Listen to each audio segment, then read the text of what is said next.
यवतमाळ जिल्ह्यात गोवंश तस्करी विरोधात मोठी कारवाई करण्यात आली आहे। वडकी पोलीस ठाणे हद्दीतून नागपूर हैदराबाद हायवेवरून कत्तलीसाठी नेण्यात येणाऱ्या गोवंशीय बैलांची स्थानिक गुन्हे शाखेच्या पथकाने सुटका केली आहे।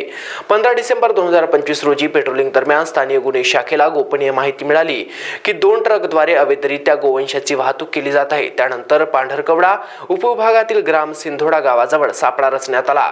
भारत पेट्रोल पंपाजवळील जय बजरंग बली राजस्थानी धाब्याच्या पार्किंगमध्ये लपून ठेवलेले 2 ट्रक पोलिसांनी ताब्यात घेतले। तपासादरम्यान दोन्ही ट्रकमधून 65 जिवंत बैल आणि 1 मृत गोऱ्यासह एकूण 66 गोवंश आढळून आला।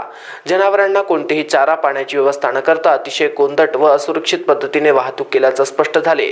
सर्व जिवंत गोवंशाची वैद्यकीय तपासणी करून त्याला गोकुलम गोरक्षण संस्थेत सुरक्षित ठेवण्यात आले। या कारवाईत 2 ट्रक, मोबाईल फोन आणि गोवंश असा सुमारे 30 लाख रुपयांचा मुद्देमाल जप्त करण्यात आला आहे। या प्रकरणी 5 आरोपींविरुद्ध वडकी पोलीस ठाण्यात प्राणी संरक्षण व प्राणी निर्दयता प्रतिबंधक कायद्यानुसार गुन्हा दाखल करण्यात आला।